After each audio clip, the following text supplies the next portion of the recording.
Hi friends, welcome back to my channel. ఈరోజు నాటుకోడి అదిగో సాంబార్ అవుతుంది, చూస్తున్నారా? ఓకేనండి. ముందుగా దానికి కావాల్సిన పదార్థాలు అంటే ముందు మసాలాలు వేపుకోవాలి. చూడండి, ఇందులో 2 స్పూన్లు ధనియాలు, 1 అర స్పూన్ మిరియాలు, జీలకర్ర, అల్లం, గసగసాలు,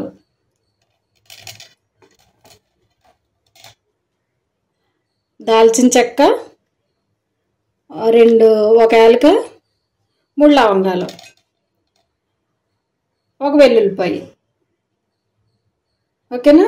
ఇప్పుడు అల్లము ఇవన్నీ వేపించుకుందాం. ఓకేనండి. చికెన్ ఏమో ఇది నాటుకోడి కదా, ఇది ఒక 2 సార్లు కడుక్కుంటే సరిపోతుంది. ఓకేనా?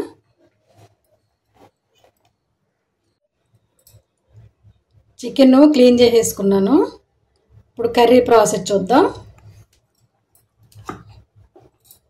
ఇదిగోండి, ఉల్లిపాయలు, పచ్చిమిరపకాయలు కట్ చేసి పెట్టేసుకున్నాను. 1 టమాటా, ఆయిల్, ఉప్పు, గరం మసాలా, పసుపు, కారం, అల్లం పేస్ట్. అప్పటికప్పుడు ఫ్రెష్గా వేసుకుంటే నాటుకోళ్ళకి బాగుంటుంది. మసాలాలో వెల్లుల్లిపాయలు వేసేసానండి. ఇప్పుడు కర్రీ చూద్దాం. చూడండి, కళాయి పెట్టుకున్నాం కదా, స్టవ్ వెలిగించుకుని ఇప్పుడు ఆయిల్ పోసుకుందాం.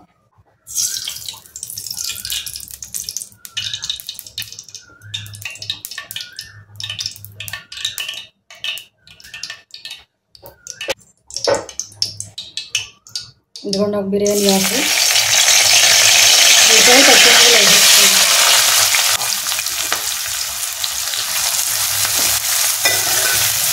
ఇవి బాగా వేగాలండి. ఉల్లిపాయలు వేగటంలోనే కూర టేస్ట్ ఉంటుంది. ఎంత బాగా వేగితే అంత టేస్ట్ ఉంటుంది. నాటుకోడి అయినా నేను కుక్కర్లో పెట్టను, మామూలు పైగానే ఇలా పైన వండుతాను. పప్పు కూడా పెట్టనండి. మూత పెట్టుకుని వేపించుకుందాం. ఇప్పుడు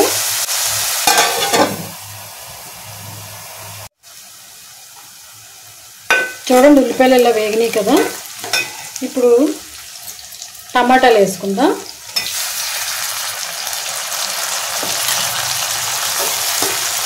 టమాటాలు ఇవన్నీ బాగా బ్రౌన్ కలర్ రావాలి.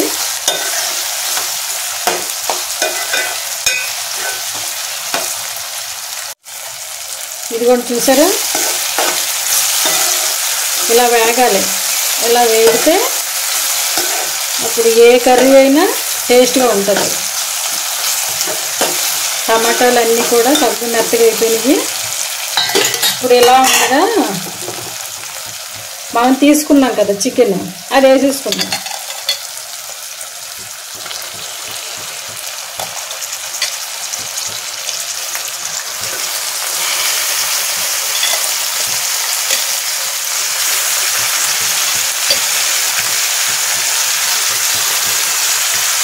నేనైతే నాటు కర్రీ ఇలాగే వండుతాను. నాటుకోడి చికెన్ కర్రీ ఇలాగే వండుతాను.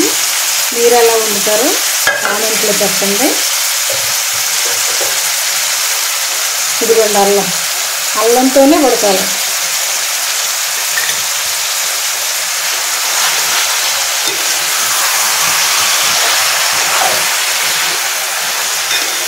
ఇప్పుడు ఇది స్టవ్ మీడియం ఫ్లేమ్ మీద బాగా ఉడకాలి. పీస్ అంతా కొంచెం మెత్తగా అయిపోతుంది. బాగా ఉడకాలి. మీడియం ఫ్లేమ్ మీద పెట్టుకోవాలి. హైలో అయితే కనుక కూర మాడిపోతుంది, టేస్ట్ ఉండదు. అల్లమే వేసుకున్నాం కదా, ఈ అల్లము ముక్కకి పట్టి బాగా మెత్తగా అవుతుంది.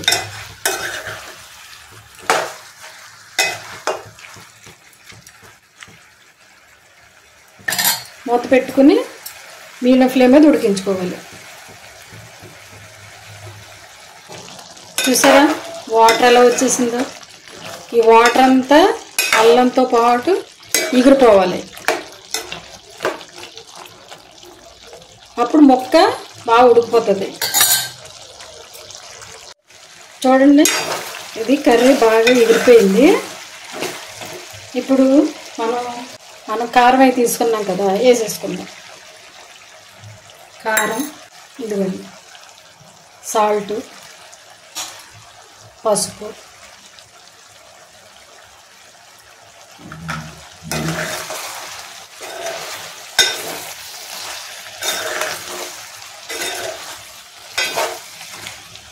ఇవన్నీ కూడా బాగా కలుపుకొని, ఇది కూడా ఒక 10 నిమిషాలు కారం అయ్యి ముక్కకు పట్టాలి కదా.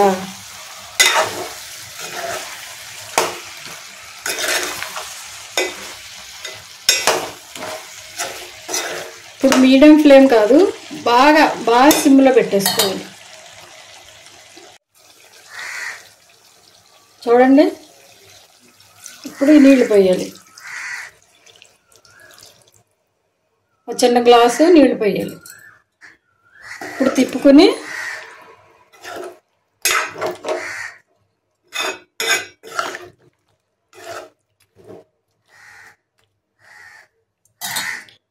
స్టవ్ మీడియం ఫ్లేమ్ మీద ఉడికించుకోవాలి. చూసారు, కర్రీ ఎలా అయింది కదా. ఇప్పుడు మనం గరం మసాలా తీసుకున్నాం కదా, వెల్లుల్లిపాయ అన్నీ,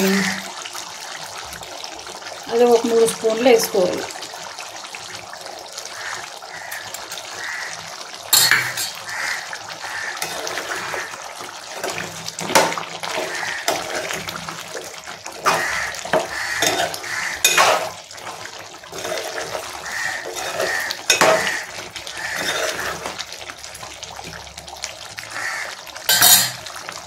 కొత్తిమీర కూడా వేసేసుకుందాం.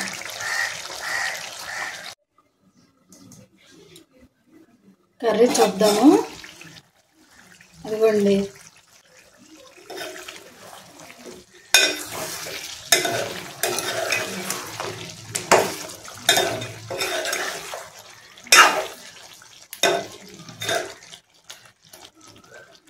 ఇప్పుడు స్టవ్ ఆఫ్ చేసేసుకుని బౌల్లోకి తీసుకుందాం. ఇదిగోండి, నాటుకోడి కర్రీ. నేను ఇలాగా కుక్కర్లోని గట్లా ఏం వండను, మామూలు పైనే వండుతానండి. ఈ రెసిపీ కనుక మీకు నచ్చితే లైక్ చేయండి, షేర్ చేయండి, సబ్స్క్రైబ్ చేయండి. ఓకేనా? Thank you for watching. Bye.